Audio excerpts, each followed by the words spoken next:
বিসমিল্লাহির রহমানির রহিম। রব্বি ইশরাহ লি সাদরি ওয়া ইয়াসসির লি আমরি ওয়াহলুল উকদাতাম মিন লিসানি ইয়াফকাহু কাওলি। প্রিয় দেশবাসী, সংগ্রামী ভাই ও বোনেরা, আজকে আমি একটি গুরুত্বপূর্ণ বিষয় আপনাদের সাথে জাতির সামনে তুলে ধরতে চাই। আমাদের 1971 সালের মহান স্বাধীনতা যুদ্ধের পর থেকে বাংলাদেশের গণতান্ত্রিক ধারাকে সুষ্ঠু রাখতে এবং গণতন্ত্রের ভিতকে শক্তিশালী করার জন্য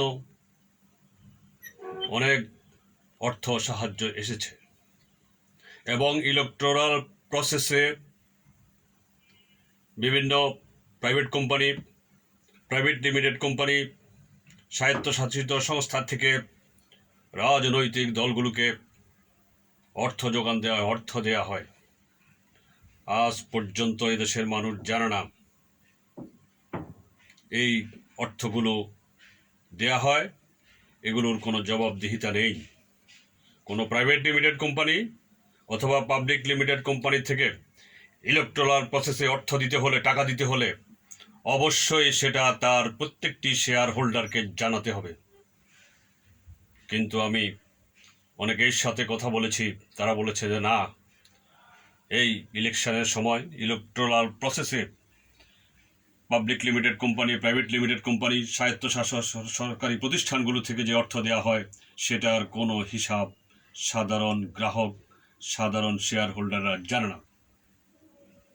আরেকটি বিষয়, উন্নত বিশ্ব এবং পৃথিবীর গণতান্ত্রিক দেশগুলো গণতন্ত্রকে সুসংহত এবং শক্তিশালী করার জন্য প্রত্যেক নির্বাচনের পূর্বে এবং বিভিন্ন সময়ে বিভিন্ন এজেন্সির মাধ্যমে, বিভিন্ন বেসরকারি সংস্থার মাধ্যমে কোটি কোটি ডলার দিয়ে থাকে।